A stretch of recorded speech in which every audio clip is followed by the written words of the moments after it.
하만의 입장에서 생각하면 화도 날 만한 일이었습니다. 하만은 나라의 제2인자가 되었고요. 왕이 명령하여 하만에게 절하도록 했습니다. 그럼에도 불구하고 모르드게가 절을 하지 않았죠. 하만의 입장에서 보면 충분히 화가 날 만합니다. 간혹 그러신 분들이 있어요. 인사를 했는데 인사를 받아주지 않았다는 것 때문에 속상해하는 분들이 있죠. 우리가 그러잖아요. 뭔가 다른 일을 골똘히 생각하고 가다 보면 상대방이 나에게 인사를 했는지 안 했는지 못 보고 지나치는 경우가 있습니다. 그런데 본인은 인사를 했거든요. 그런데 상대방이 못 보고 지나쳤어요. 그러면 이제 불쾌한 거죠. 내가 인사했는데 인사를 안 받아줘 하고 이제 불쾌한 거죠. 그 작은 일에도 사람이 기분이 안 좋고 그렇잖아요. 그런데 나라의 2인자고 왕의 명령으로 절을 하라고 공포했음에도 불구하고 모르고 절을 안 한 것이 아니고 다 알고 있음에도 불구하고 절을 안 한 거죠. 그러니 하만의 입장에서는 화가 날 일이었습니다. 그래서 이제 하만은 모르드게에게 정당한, 어떻게 보면 권리죠, 왕의 명령을 어겼기 때문에 왕의 명령을 어긴 것에 대해서 이제 벌을 내릴 수 있게 되었죠. 그런데 그 벌이라는 것이 너무나도 무자비한 계획이었습니다. 이 모르드게가 절을 하지 않는 이유를 설명하면서 자기는 유다인이기 때문에 절을 할 수 없다 이렇게 했거든요. 그러니까 이 모르드게만 벌을 한 것이 아니라 그 유다 민족 전체를 학살할 계획을 세웠습니다. 절을 안 한 것은 모르드게인데 그 모르드게가 속해 있는 민족 전체를 학살하기로 한 거죠. 우리가 살다 보면 화가 나는 일이 있죠. 화가 나는 일이 있어요. 화를 안 낼 수는 없죠. 화가 나기도 하죠. 그러나 그 분노는 정당해야 합니다. 누가 보더라도, 누가 그 어떤 상황을 들어보더라도 저 정도는 화낼 만하다, 화가 날 수도 있겠다, 그 정도는 돼야 된다 하는 거죠. 사람이요, 적절한 감정에는 정직하게 되어 있습니다. 무슨 말이냐면 진짜 화날 만한 일이 있었어요. 누가 보더라도 저러면 화 날 만하지 싶은 그런 일이 내게 있었어요. 그럼 내가 지금 화난 것이 적절한 거죠, 또는 정당한 거죠. 그러면 자기에게 있었던 일을 다른 사람에게 정직하게 이야기하죠. 어떤 사건을 꾸미거나 과장해서 이야기하지 않죠. 왜? 누가 이걸 있는 그대로 듣더라도 화날 만한 일이고 지금 내가 화가 난 것에 대해서 이해할 만한 일이면 거기다가 덧붙이거나 과장시키거나 꾸미거나 해서 그 일을 부풀리지 않아도 하는 거죠. 공감대를 형성하기 위해서 과장하지 않아도 되는 거예요. 그래서 적절한 감정에는 사람이 정직하게 됩니다. 그러나 화를 내지 않아도 되는데 화를 냈다거나 필요 이상으로 화를 내면 지금 자기 감정을 정당화시키기 위해서 덧붙이거나 과장하기 시작하는 거죠. 종종 이제 그런 것들 경험할 수도 있어요. 부부가 만약에 싸웠어요. 부부가 싸웠는데 한쪽에서 필요 이상으로 화를 낸 거죠. 그래서 다툼이 됐어요. 그러면 그 자기 감정을 합리화시키기 위해서 과거의 일들을 다 끄집어내는 경우가 있죠. 이미 과거에 일어났던 일이고 그 일에 대해서 서로 화해하고 모든 것들이 다 정리가 됐는데 또 과거 일을 끄집어내는 경우가 있죠. 옛날에 당신이 이랬고, 옛날에 당신이 이랬고, 옛날에 당신이 이랬고, 그러니까 지금 내가 화내는 것은 정당한가, 이제 이렇게 하는 거죠. 필요 이상으로 우리가 화를 냈을 때 자기 감정을 정당화시키려는 이제 노력이 들어가는 거죠. 지금 하만은 필요 이상의 분노를 품고 있는 거예요. 그냥 모르드게에게 화가 났다 그러면 화날 만하다. 이 하만의 입장에서는 화가 날 만도 하다 이해할 수 있는데 그 하만에게 뿐만 아니라 그 필요 이상의 분노를 품은 거죠. 민족 전체를 다 말살시켜 버리겠다. 그렇겠죠? 이렇게 돼 있어요. 모든 유다인을, 젊은이, 늙은이, 어린이, 여인들을 막론하고 죽이고 도륙하고 진멸하고 재산을 탈취하라. 강조하고 있잖아요. 죽이고 도륙하고 진멸하고 탈취하라 하고 되어 있죠. 그 나라 전체에 공문을 보내는 거예요. 필요 이상의 분노를 품었고 그 분노를 품어낼 이제 모략을 꾸미는 거죠. 그냥 할 수는 없으니까 모략을 꾸미는 거예요.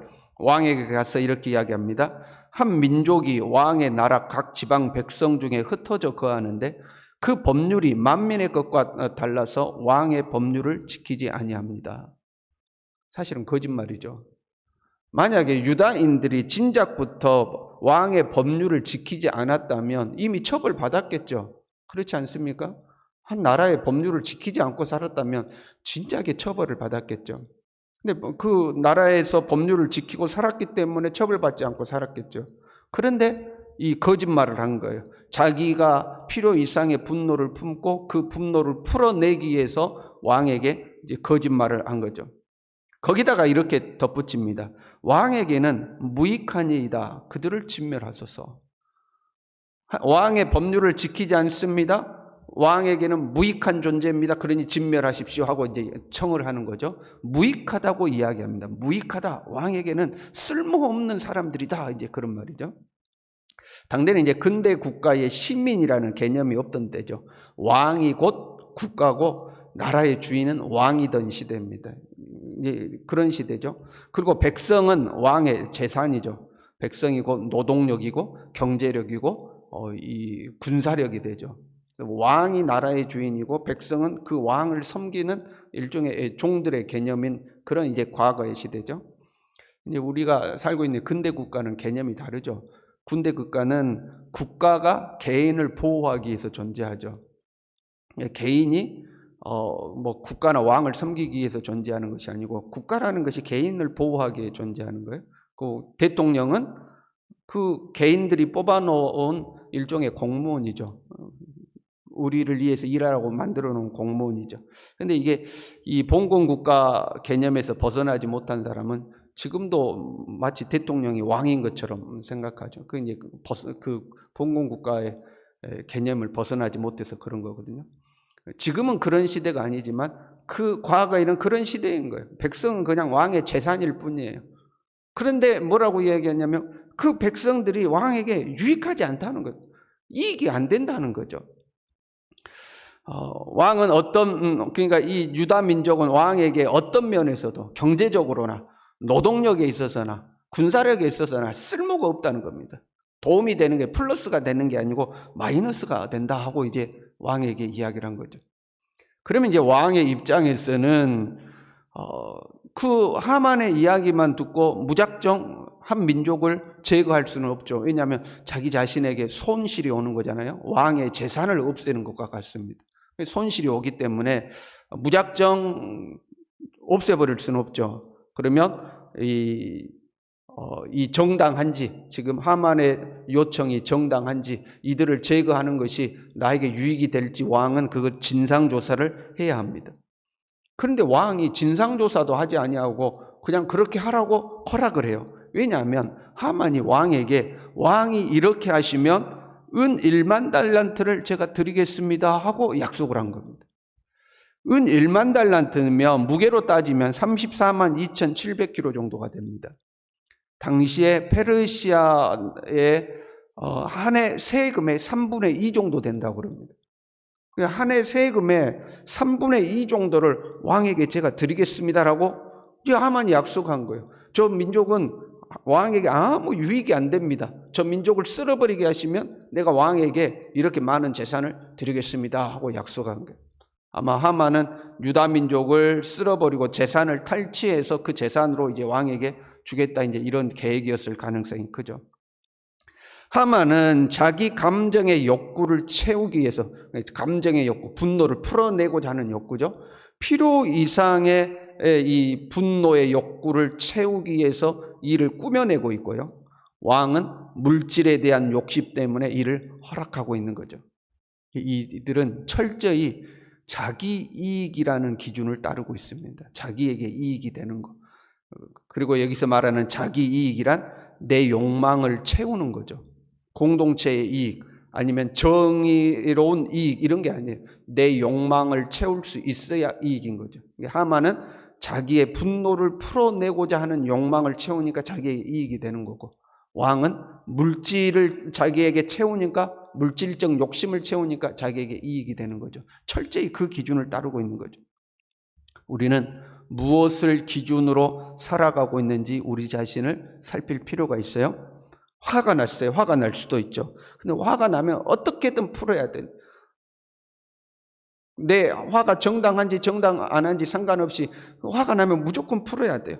짜증이 났어요. 짜증이 나면 누구에라도 이 짜증을 풀어야 돼요. 내가 누구에게 인정받지 못했어요. 그러면 자기 자신을 고칠 생각은 하지 아니하고 나를 인정해 주지 않는 사람에 대해서 분이 풀릴 때까지 그 사람을 비난해요.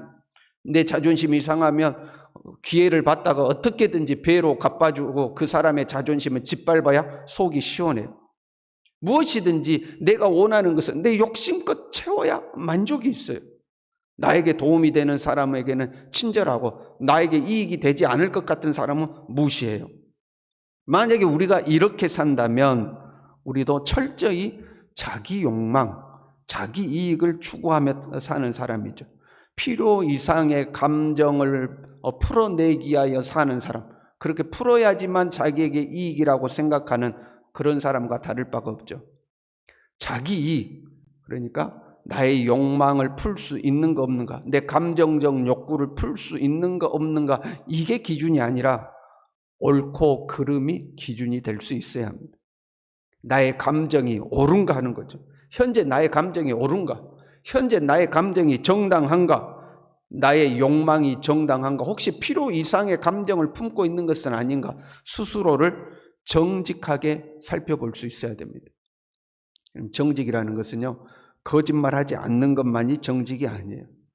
자기 자신을, 자기의 마음과 감정을 공정하게 살필 수 있는 것, 그것이 정직이죠. 자기 자신에게 그게 정직한 거예요. 우리는 더 나아가서 하나님 앞에서 나의 감정과 생각이 옳은 것인가 살필 줄 알아야 되죠. 그게 우리가 믿음의 사람 아닙니까? 우리는 믿음의 사람이기 때문에 지금 나의 감정이, 지금 나의 생각이, 지금 나의 욕구가 하나님 앞에 정당한가, 하나님 앞에 옳은가 정직하게 살필 수 있어야 됩니다. 그것이 우리가 하나님 앞에 정직한 거예요. 하나님은 마음이 정직한 자를 구원하시며 정직한 자에게 공의를 베푸시고 정직한 자는 하나님의 얼굴을 배울 것이며 정직한 자들의 후손에게는 복이 있으리로다 그랬습니다.